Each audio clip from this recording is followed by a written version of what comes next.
I'm 43, though I often forget that number, until I look in the mirror too long or try on jeans that once hugged me differently. My name's Rachel.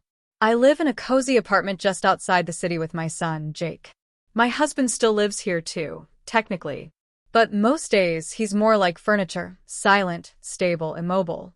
He's 55 and perhaps it's just age, or maybe he's always been this emotionally calcified. Either way, he's more of a presence than a person now. Jake, though, is different. He's in his final year at med school, specializing in rehabilitative therapy and massage. He tells me all about how the human body responds to touch, how even chronic pain can melt with the right movement. He's strong, broad-shouldered, and confident, but there's a gentleness in him that I've always admired. Since he was little, he had this way of placing his hand on mine when I was upset, as if reminding me without words that I wasn't alone. He grew up, but that quiet tenderness never left him. I work in fashion, designing, sketching, sewing, and selling. It's not glamorous, but it's mine. Jake always supported my work. As a child, he used to curl up on the floor of my studio, watching me cut patterns with intense focus, occasionally handing me pins like it was some sacred ritual. Now he's a man, with steady hands that heal, and eyes that read people before they speak. One evening after dinner, we were in the living room. The TV was on, humming something forgettable. I was half listening when Jake shifted beside me, clearly working up the courage to say something. "Mom," he began, voice slightly raspy. "Can I ask you something a little weird?" My heart skipped, instinctively. "Of course," I said, lowering the volume. "What is it?" He rubbed the back of his neck, looking everywhere but at me. And then, after a long pause, "Would you maybe be my model?" My eyebrows raised. Model? For what? I need to practice some massage techniques. It's part of my final practicals. I need to work on someone real, apply pressure, stretch tissue, track muscle memory. I've practiced on classmates, but now they're all paired up. And I thought, maybe if you weren't too busy. He looked mortified to even ask. A faint blush had crept up his cheeks. I laughed softly, more from surprise than anything. "You want to practice on me?" He nodded, eyes flicking toward the floor. Something about the request felt warm, personal. A bit strange, sure, but I saw no harm in it. Still, there was a subtle tension tightening in my stomach. Perhaps it was the thought of lying still while my son's hands moved slowly across my back. Or maybe it was just that no one, not even my husband, had touched me like that in years. "All right," I said finally. "But only if you promise not to judge me when you see how tight my shoulders are." Jake exhaled, relieved. "You'll be doing me a favor." He took charge immediately, which surprised me. Within 10 minutes, he had set up a folded towel over the bed, dimmed the lights, and turned on some ambient music from his phone. I entered the room in a robe, feeling oddly self-conscious. I wasn't used to being seen in this way, not by him. Not anymore. He didn't look at me the way a man looks at a woman, of course not. But there was a sensitivity in the way he guided me to lie down on the bed, his palm resting gently on my shoulder blade, that caught me off guard. "Tell me if it's too much pressure," he murmured, and then his hands began. Firm. Warm. Reassuring. At first, I was acutely aware of everything. The curve of my back, the swell of my hips, the soft candle-scented air. But gradually, my thoughts dulled into something like surrender.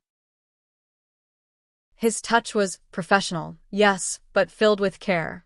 The pads of his thumbs worked into the knots I didn't even know I carried beneath my shoulder blades. He stretched my arms gently, rotated my wrists, pressed against trigger points that made my breath hitch. I forgot about my husband. I forgot about the world outside our apartment. There was just the sound of soft instrumental music, the rhythm of Jake's breath as he worked, and the slow melting of every tight place in my body. "You hold a lot of tension here," he said, voice low. "Probably from drawing or sewing for hours." I managed, my voice more a hum than a word. "That and life." He chuckled quietly. And then something strange happened. I felt myself smiling. Not forced, not polite, but a smile that came from somewhere deeply unguarded. I closed my eyes, letting the moment hold me. And while I have your attention, I want to ask everyone watching, where are you from? I know this channel has listeners from all over the world, and I love reading your stories in the comments. So let me know, what city are you listening from right now? Seriously, I'm curious. I hadn't meant for this evening to feel this intimate. But intimacy doesn't always come from romance. It can rise from trust, from shared history, from years of silent understanding. Jake wasn't just my son tonight. He was my caretaker, my anchor. And as strange as it sounds, I didn't want it to end. The warmth of Jake's hands lulled me into a strange kind of peace. My eyes were closed now, my breathing slow and steady. Time didn't feel real anymore. It was as if the moment had suspended us both, caught in a bubble where the rest of the world, the clatter of dishes, the dull thud of my husband's footsteps, even the ticking of the hallway clock, simply ceased to exist. You know, Jake said after a long stretch of silence, his thumbs gently circling the tense muscles just below my shoulder blades, you're the best model I could have asked for. I let out a soft breath, half a laugh, but didn't open my eyes. That's just because I'm lying here quietly and not complaining. No, he replied, and there was something different in his voice now, something slower, more deliberate. It's because you're beautiful. I froze, not visibly, but somewhere deep inside, something rippled.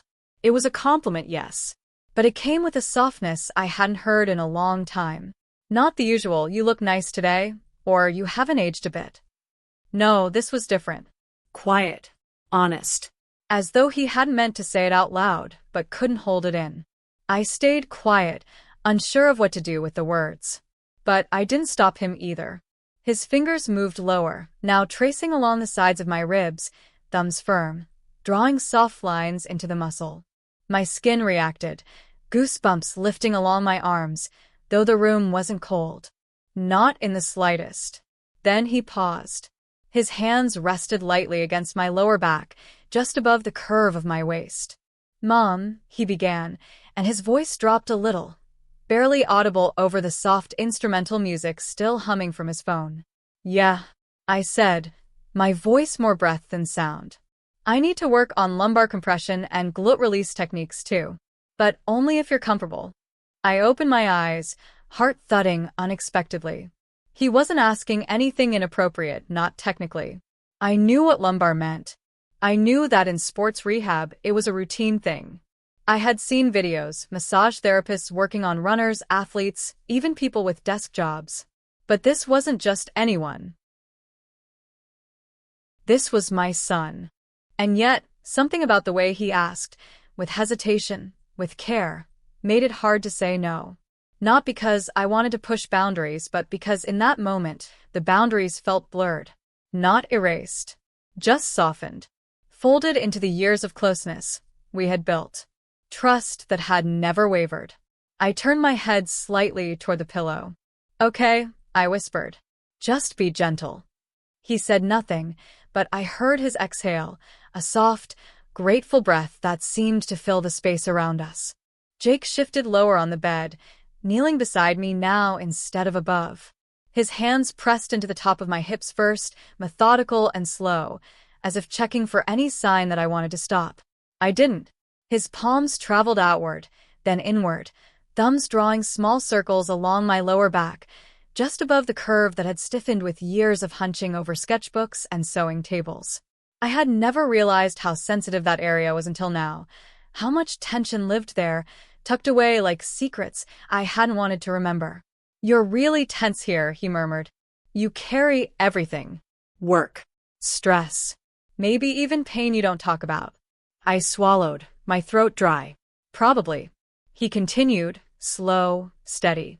Not rushing. Not daring. Just present. Every touch was careful, as though he was listening with his hands, not just feeling muscle, but reading emotion.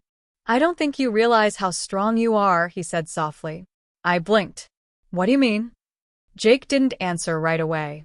His hands moved, his fingers pressing deeper now into the muscles along my hips and the top of my legs. Never inappropriate, never crossing the line. but every motion lingered just long enough to leave my nerves buzzing. "I've watched you my whole life," he said. "You took care of everything. Of me. Of work. Of this house. And no one ever seemed to take care of you." I bit my lip. His words cracked something in me. Because they were true. Jake's hands paused again. His voice lowered. "If it ever feels too much, if this ever feels too much, just say the word." And right then, the tension in the room was no longer just from my muscles. It was in the space between us, in the words not said, in the warmth of his touch and the intimacy of his presence. Still, I didn't stop him. I didn't want to. I was still lying there, my cheek against the pillow, the soft hum of music filling the room like fog. Jake's hands had stilled for a moment, hovering more than touching now, as if he, too, was waiting for something neither of us could name. Then he spoke again. "Mom, can I ask you something personal?" The air shifted, thicker somehow. His voice didn't sound like the sun I'd raised to be polite, composed, careful. It sounded like the man he had become. Curious, unafraid, and suddenly very close. I hesitated. "You already did," I murmured, trying to make it light. But he didn't laugh. Instead, he asked, gently but deliberately, "Are you satisfied with Dad physically?" Silence. A long, aching silence. My throat went dry. I didn't turn to face him. I couldn't. My mind scrambled for understanding, for a logical reason why my son, my sweet, respectful, observant Jake, would ask something like that. Maybe it was just clinical, academic. Maybe he was framing it as a therapist, like he was interviewing a hypothetical patient. Maybe. But that wasn't how it sounded. His question had come too softly, too carefully. Not like he was gathering data. Like he needed to know.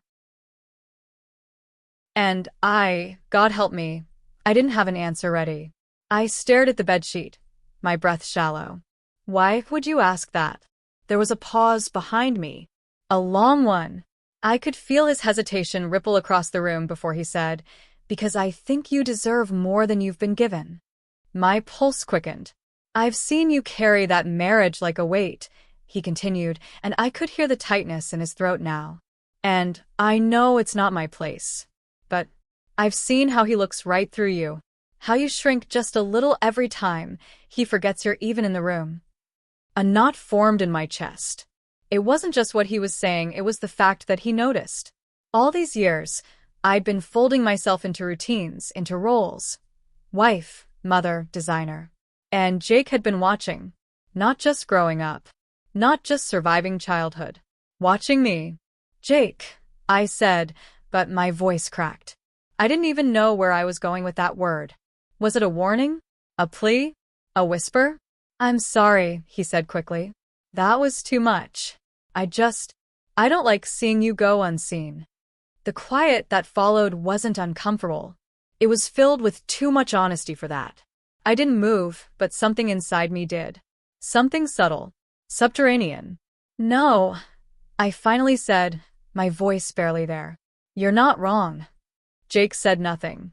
So I continued, slowly, as if the truth might shatter if spoken too fast. I don't even remember the last time he touched me like I was a woman. Not just the mother of his child. Not someone checking off another task on his to-do list. I think, at some point, I stopped needing it. Or stopped letting myself need it.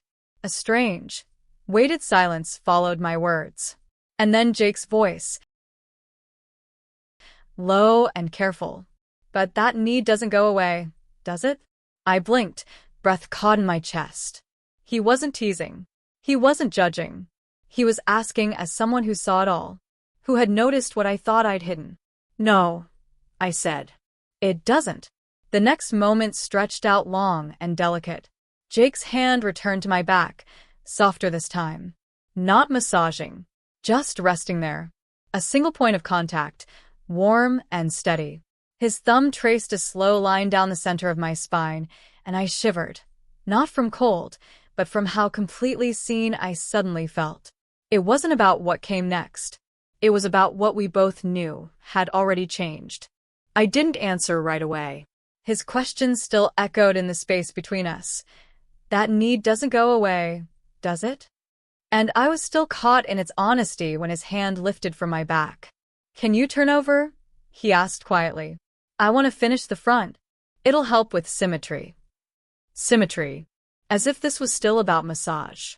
My breath hitched slightly as I shifted beneath the towel. It felt heavier now, though it barely weighed anything. I moved slowly, my heart thudding so loudly, I was sure he could hear it. Now I was lying on my back, eyes closed, skin hypersensitive. Jake moved gently, carefully, like this was something sacred. He sat behind my head, his knees on either side of the pillow. I could feel the warmth of him, so close I could almost feel the heat of his breath. He placed his hands on my chest. Not in a way that crossed the line, not yet. Just above the collarbone, where tension pools after long days of carrying invisible burdens. His thumbs pressed lightly into the curve between my shoulders and neck, and his fingertips traced lazy circles along the base of my throat. Small. Deliberate. Rhythmic. I had to remind myself to breathe. The world outside our apartment had gone completely still, or maybe I just couldn't hear it anymore. My pulse was a drumbeat in my ears, the only sound I could recognize.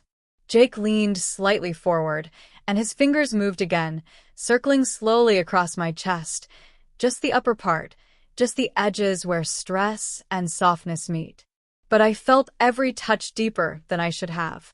I didn't open my eyes. I couldn't. My body wasn't tense anymore. It was something else, something suspended between surrender and disbelief. And then I felt him. Closer now. His breath warm beside my ear. Everything okay? He whispered. The way he said it, it wasn't casual. It wasn't even clinical. It was protective. Intimate. I nodded, though I didn't trust my voice to work. I didn't know what I was agreeing to anymore. Just that I didn't want this to stop. That's when he kissed me. Not on the lips. On the cheek. A soft, lingering kiss that didn't ask for anything more. It was full of things he couldn't say out loud. Full of gratitude. Maybe longing. Maybe confusion. But above all, care. And the moment it happened, I felt the shift, not in his hands, not in his lips, but in my heart. This wasn't just a massage anymore. This wasn't just my son tending to an old injury or practicing for an exam. This was the point. The place where everything we'd left unspoken came to life. I kept my eyes shut. I didn't move, but everything inside me trembled. Because I knew we'd reached the edge. And part of me, maybe the part that hadn't been touched in years, wasn't afraid of falling. His lips had just brushed my cheek, softly, like a secret, and in the stillness that followed, I felt the entire room tilting. Not physically, emotionally, like we were both standing on a ledge neither of us had planned to reach. I don't know how long I stayed silent. Seconds, maybe. A breath. Maybe less. But something in me, someplace long untouched, long ignored, rose to the surface. And I whispered, more. The word didn't echo. It didn't need to. Jake still behind me. His hands froze where they were, fingertips resting against the curve of my collarbone. But his breath quickened. Just slightly. Just enough. And then he moved. Not urgently. Not like someone acting on impulse. He slid forward from where he sat behind my head and came into view. My eyes met his for the first time since I'd turned over, and in them, I saw everything I felt mirrored back at me. The ache, the hesitation, the unspoken understanding that whatever this was, it wasn't just physical. It was years of something unnamed. A closeness that had always existed quietly, tenderly. A bond that now wanted to be something more. His gaze searched mine, asking a question without words. I answered without speaking. He leaned down, slowly, carefully, and then he kissed me. On the lips. It wasn't a mistake. It wasn't a slip. It was soft, deliberate, and slow, two people suspended in time, no longer thinking, just feeling. His hand cupped my jaw with gentle certainty, thumb brushing just beneath my cheekbone like he was afraid I might break. I didn't break. I melted. His mouth tasted faintly of mint, and his lips were warm, patient, as though he wanted to make sure every part of me knew this was real. My fingers found his wrist, just to hold him there, to anchor him to me, and I kissed him back. It wasn't feverish. It wasn't rushed. But it was undeniable. When he finally pulled back, his forehead rested lightly against mine. We both breathed, but the air felt thick, charged with something that couldn't be reversed.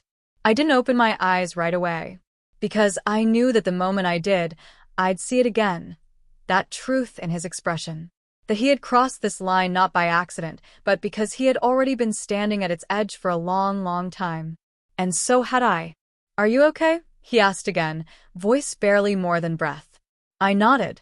And this time when I whispered, "Yes," I meant all of it.